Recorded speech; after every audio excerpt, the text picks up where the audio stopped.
right here on KTN News.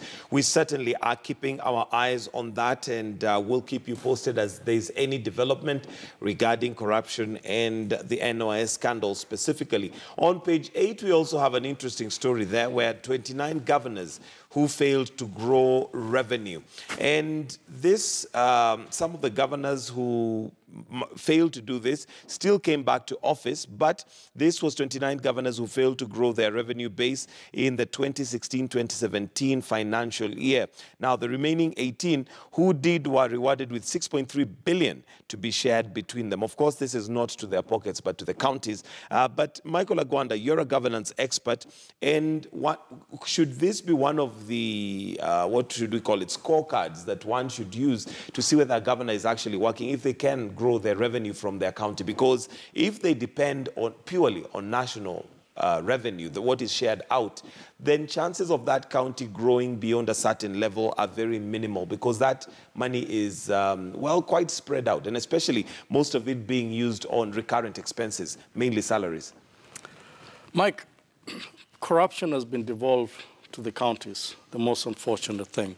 Whatever is happening at the national government is also happening at the county government.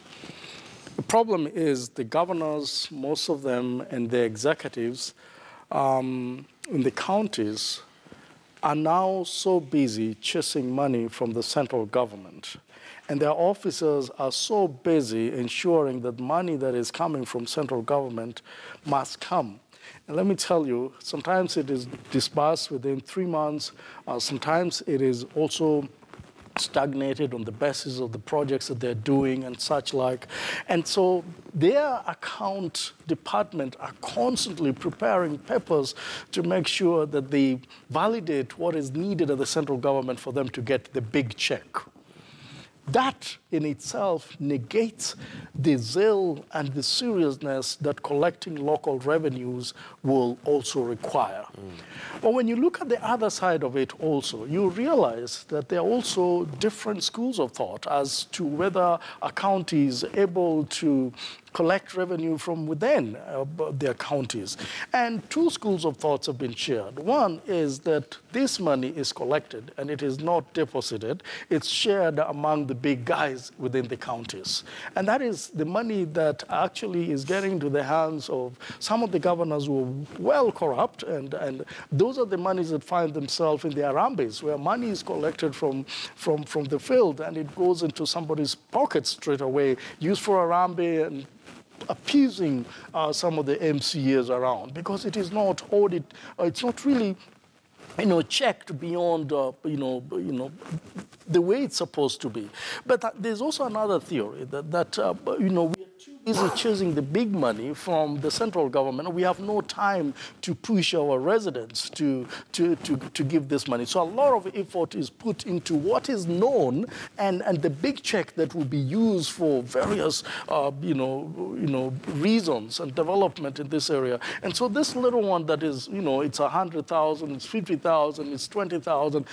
Let's not concentrate on that. Let's concentrate on the big money. And you know that collection of revenue in the local counties is so bad. If we can hear that only 18 counties out of 47 are able to collect even enough revenue or even near to what they collected in the last financial year, I really think that this is a game. It's a game of chase. It's a game where basically they're collecting the money, using it and not depositing in their account so that it can be audited by the Auditor General, so that it's not in the purview of the government or watchdog, so that the EACC does not look at it. And it's just a way of stealing money from the county. It's not that last financial year people have died so much or have lost business so much that they cannot pay revenue in the subsequent years. Should that be a scorecard or a way of checking governors if they cannot increase revenue? Because that would probably be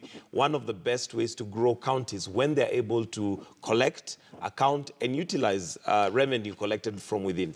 This culture of we give you money, extra money, and so on and so forth is wrong.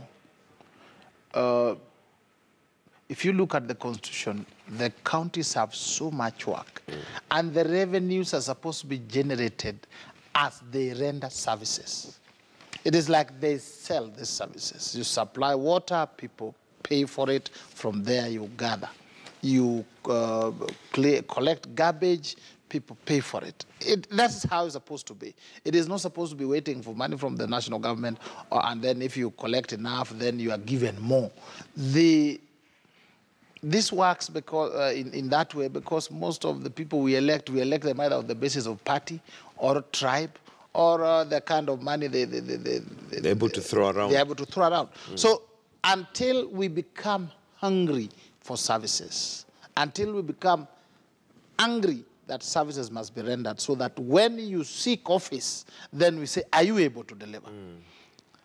So nobody should use our money to reward people just because they collected some little money. You look at some counties and there is no work going on. Work which would generate so much revenue. Money. Okay. And, well, we'll wait and see how those governors are going to have that done. Let's also look at page 11. Security tighter at Moi Girls' Schools reopened. And this, of course, is on the backdrop of an incident that took place in the school where a girl was raped. And, of course, security